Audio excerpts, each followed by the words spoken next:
Welcome to the Drexciyan Empire.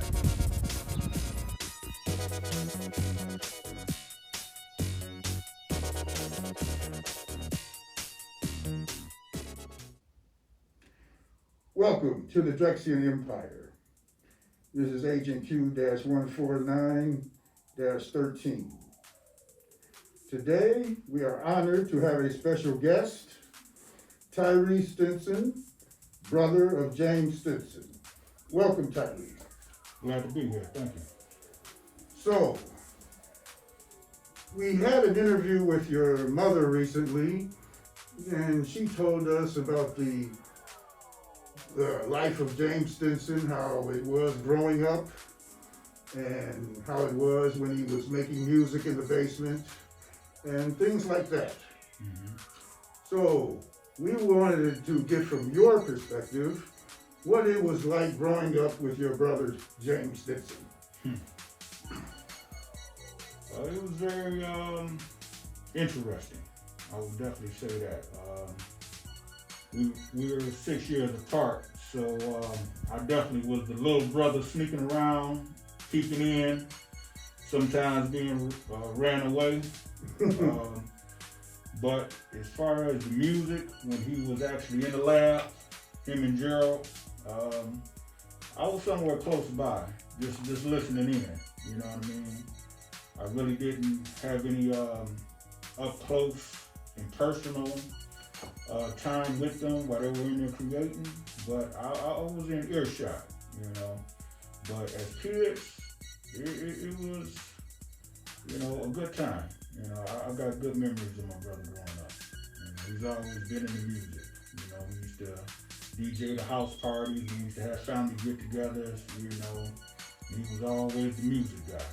So we had no problem with having a DJ because he was always there. So, very nice, very nice. And so, about what age would you say when you noticed that he would start creating music? I would say around when he was in high school, you know. That's when I can really remember him actually spending a lot of time with music, you know, and him and Gerald spending time together. You know, like I said, I was off ripping and running, doing my thing too as a little kid. Mm-hmm. But those are some of the memories that I do have. It was around his high school years. Was it later high school or early high school?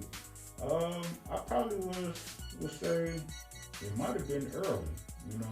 So 9th, 10th grade? Yeah, somewhere around there. Very interesting. Yeah. So, and around that time, he also started making music with Gerald Donald. Yep. That's very cool. Very, very interesting. And so, as it progressed throughout the years as you grew older, what did you notice about your brother's work as it grew over time? It was in a whole nother world by itself. There was no other music like my brother's.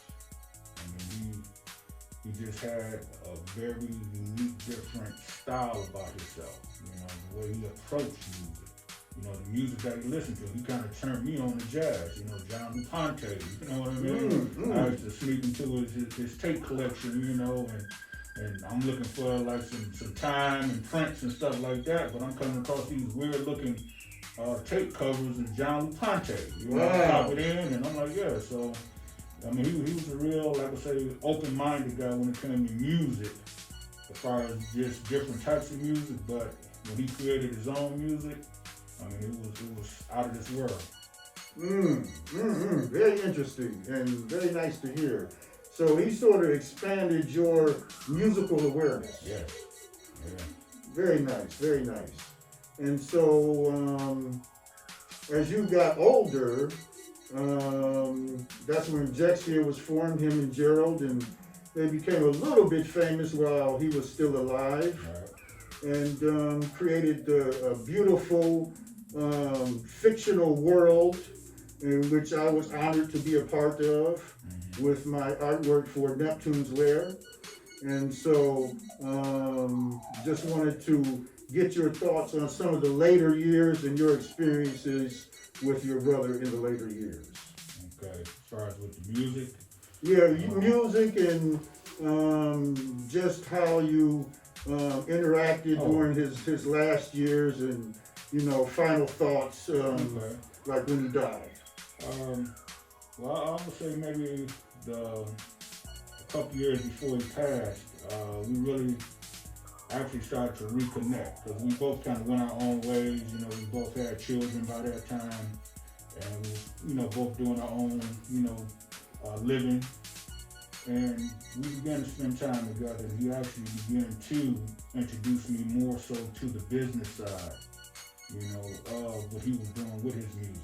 Just talking to me more about, his music and what he was doing, some of the ideas that he had, the reason why he was going to different labels and stuff like that, the concept behind that. And we hung out more. We never really hung out, growing up, but like I said, a couple years before he passed, we actually hung out, went out to Pontiac, went out to a club out there, a techno club out there, and hung out. And I remember when I went over to Canada for his wedding, I told him, I'm gonna go out and see what's going on. He told me about this one DJ that was over there that he knew, that was actually DJing a party over there. And he said, well, if you stop by there, give him a message for me. And the message was, there's nowhere that you can hide from Drexciya. Yeah. And sure enough, I followed through. I found myself up in this little club, listening to the DJ, and after his set, I walked up to him and quietly whispered that message in his ear. He just smiled. So, yes. Yeah. That's pretty cool. Yeah, some little things like that, are really good memories that I had, like I said, right before his passing. Very good, very good. And so, what was your thoughts when you found out about his sudden death? Oh man, I was devastated. It was, no words can describe. Like I say, and with us starting to, spend more time together and we looking forward to that time, it was just like, something was ripped out of me. So it was very devastating. Very devastating.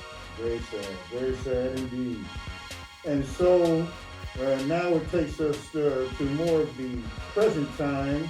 We just released a graphic novel based on many of the concepts that your brother and Gerald Donald had. And it's just now being released early next month.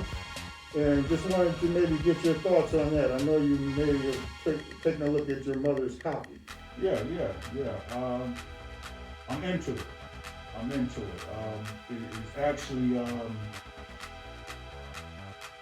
treat to see that some of the things that my brother actually shared with me, because he shared with me the concept of, the mothers, the slave mothers, jumping off the ships, pregnant and things like that. I mean, this was, like I said, years back. Right. And actually when, I talked to you about the novel, and then when I actually opened the novel up for the first time and I seen that, it was just like, wow, here it is, Yes. So I think my brother definitely would be proud of it, because, like I said, this was something that he envisioned, in his mind, some of the thoughts and feelings that he had about what our ancestors went through and things like that. Yes. And how it kind of could translate into the future and a futuristic world, a fictional world. So, I'm into the novel. I really did. I can actually see it maybe becoming some type of series, animated series or something. You know what I mean? Oh, that would be nice. Hey, who knows? Yeah, that would be really cool. Yeah. Yeah. So, what are your future plans? Do you have any plans now? Your mother was pretty happy that she would be seeing you again. So, do you have anything you would like to relay for the future or anything like that? Well, at this point, I would say just be on the lookout. Be on the lookout. Right now, I'm definitely reconnecting with my family. Just getting things in order. Setting up my lab again. Very important. Yeah. I'm, spending a lot of time just getting back adjusted to, the life on the outside and really seeing what's going on in the underground scene, getting back connected with old friends. But I would say just be on the lookout. There definitely will be something coming up soon.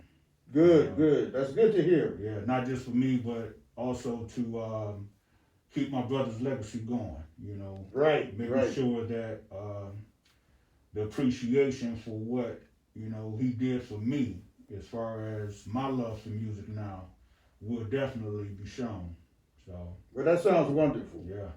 I wish you all the best in that, and really like to thank you for coming to our Blue studio here, and wish you the best for the future, Tyree. Yeah, thank you for having me. I appreciate it. All right, this is Agent 149-13 signing off for the Drexciyan Empire. Thank you.